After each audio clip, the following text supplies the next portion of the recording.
Critiquer la filmographie de Michael Bay, c'est comme tirer sur une ambulance. Ah, monsieur, bonjour, j'espère que vous avez la pêche et que là, vous traite bien. Préparez-vous à foncer avec Ambulance, le nouveau film de Michael Bay. Que je n'attendais plus, ça fait depuis 2019 que j'avais pas vu ce brave homme. Et j'ai vu cette bande-annonce arriver il y a quelques temps. Même pas quelques temps, c'était l'année dernière, bon sang.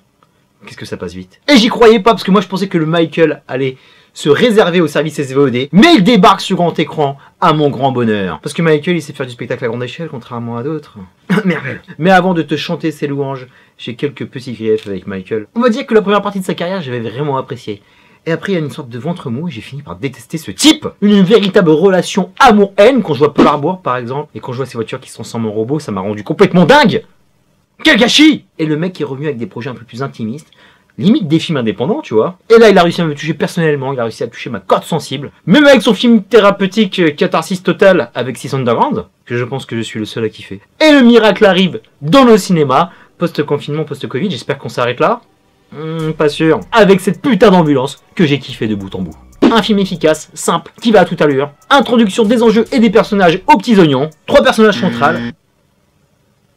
2 faux frères dont on voit le pédigré, avec une vie quotidienne aux antipodes. Ils ont même un petit bif entre eux qu'on connaîtra un peu plus tard, et surtout la présentation impeccable de cette ambulancière qui va compter énormément. Et pas besoin de plus, parce que là, on va directement rentrer dans le qui-vive de l'action, pour que ça pétarade dans tous les sens, mon pote. À partir de ce braco, mon gars, c'est la folie, c'est l'enfer sur Terre. Los Angeles, ou plutôt le downtown de LA, va se transformer en plus grande warzone. Les boulevards, les bretelles d'autoroute, le Thunder Road, qu'est-ce que je kiffe, purée, cet endroit.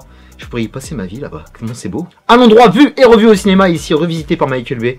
Qu'est-ce que c'est classieux. Et le bougre, nous pouvons encore que c'est un as de la réalisation. Il va faire parler la virtuosité de sa caméra, pour nous embarquer sans demander la permission, dans une sorte de reportage de guerre, alterné avec de vrais plans de film, pour t'expliquer une petite histoire. Parce que ouais, je te l'accorde, c'est pas ouf, ce film ne changera rien à ton intellect, ne changera rien à la société. Mais la simplicité et l'efficacité de ce genre de film se font tellement rares de nos jours, que ça fait du bien à mon petit cœur. Il va alterner les plans de différents points de vue, depuis l'ambulance, à l'extérieur de l'ambulance, sans jamais casser le rythme. On est avec les braqueurs, on est avec les forces de l'ordre. Des personnages qui sont assez loin de l'action, qui comptent et qui vont se ramener à un moment donné. Mais c'est du véritable génie à t'en faire chavirer, avec des travings d'hélicoptères vus du ciel, alternés avec des plans de drones, qui vont transformer le spectateur en témoin de ce putain de chaos. Tu sens qu'il y a du gros level au niveau des braqueurs, ils bougent ensemble, tu sens que les mecs sont des professionnels. On s'attend à un simili hit, mais ici ce que j'ai kiffé, par-dessus tout, c'est que les keufs, ils ont un bête de level aussi. Ils dégagent une vraie puissance qui met vite à mal les braqueurs, qui se retrouvent assaillis, acculés, et malheureusement, dans ce genre de film, les keufs passent pour des demeurés, mais ici ils sont organisés, ils sont tentaculaires, ils sont stratégiques. Ils contrôlent le sol, les airs et internet aussi avec ses GPS, comme ils arrivent à te traquer, c'est ouf. Et tu sens que ça va être dur pour s'en sortir par rapport aux deux refs, même si t'as pris un peu parti pour eux, parce que quand tu vois le background surtout du personnage de Yahya Abdul-Mateen qui est un petit peu plus effacé, un petit peu plus taciturne que son ref, que son frère, faut que j'arrête de dire ref moi. Parce que tu sens que le mec c'est un peu la misère pour lui, il a mis de côté sa vie de braqueur, c'est devenu un homme honnête, un ancien militaire, mais on se retrouve avec le trope classique du cinéma américain par rapport aux soldats, par rapport à leur traitement post-guerre, et tu vois que c'est la misère pour lui. Donc t'as envie d'aider, donc ce braquage il est quand même nécessaire quoi. Et son frère, ambivalent et complémentaire, un mastermind stratégique énergique avec Jake Gyllenhaal qui s'éclate dans son rôle comme jamais. Le mec crève l'écran à chaque punchline, une présence de folie qui me dit que c'est un des meilleurs personnages du Michael Bayverse. J'ai kiffé cette dynamique entre les deux parce qu'ils ne sont pas d'accord, donc ça va créer les embrouilles, de la fraternité, de la loyauté. Le Back in the Days qui est aussi bien diffusé, on arrive à comprendre, sont tout expliqué ce qu'ils ont vécu. Mais là où c'est un tour de force, c'est la victime collatérale de ce film, l'ambulancière. Et un petit peu aussi le flic qui va servir, qui s'est bien fait chiffonner et qu'il faut absolument garder dans vie. Mais la véritable héroïne de son long métrage est Eiza Gonzalez, à qui Michael Bay a donné le plus beau rôle de sa vie.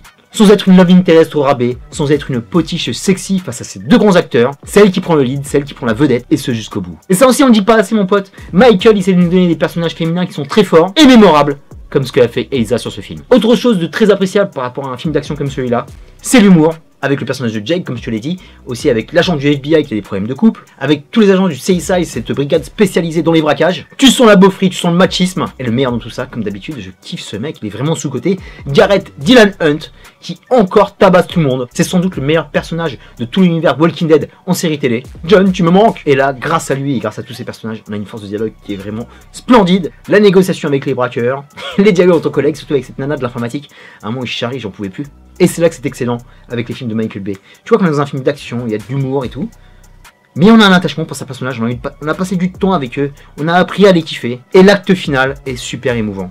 Tu sais que tu vas te prendre des patates, et là c'était frisson total mon pote. C'est pour moi déjà le film de l'année, j'ai applaudi Solo comme un ouf à la fin, avec ce thème qu'il y avait déjà dans 14 Hours. Quelle musique, j'ai vraiment kiffé, avec une petite sonorité qui te fait hérisser le poil. Et bordel, j'en rajoute encore un petit peu. Mais c'est un film qui coûte rien à l'échelle d'un blockbuster. C'est fait avec le cœur, avec de la créativité, c'est fait avec les tripes. On se sert du décor, pas de fond vert mon pote. Tu sens que ce film, il est tangible mon pote, il est dur. Toi aussi tu vas te faire tabasser, tu vas te faire exploser tellement tu ressens les choses. Bon, le seul petit bémol, Michael, et je pense que tu voulais que ce film soit vu par un certain nombre de personnes, donc tu l'as mis Peggy 13 je pense. Il manque la petite violence de face. Et ça t'aurais pu nous le donner, parce que des fois il y a des headshots et tu vois pas la tête. Et ça c'est pas très cool. Mais je t'en veux pas mon pote. Tu as montré à tout le monde qu'on devait faire un film d'action. Tu as tout écrasé sur ton passage, tu as écrasé la concurrence mon pote. Tu les as mis à 20 000 pieds là. Tellement c'est efficace et tellement c'est sans esbrouf. Enfin il y a du gras hein, tu vois, parce que c'est Michael, donc sur un écran il se passe plein de choses. Mais c'est ça qu'on aime mon pote. Et j'ai envie d'en voir encore plus. Au lieu de foncer aller voir Morbius ou la semaine prochaine Sonic numéro 2 tout le tintouin, donnez une vraie chance à Ambulance. Faites le déplacement dans une salle de cinéma parce que ces films sont voués à rester en VOD. Et moi j'ai envie de les voir sur grand écran mon pote, donc aide-nous. Terminus pour Ambulance, je te dis à très bientôt pour de prochaines vidéos. D'ici là, porte-toi bien, merci pour tes likes, tes partages, tes commentaires. Peace and love mon ami.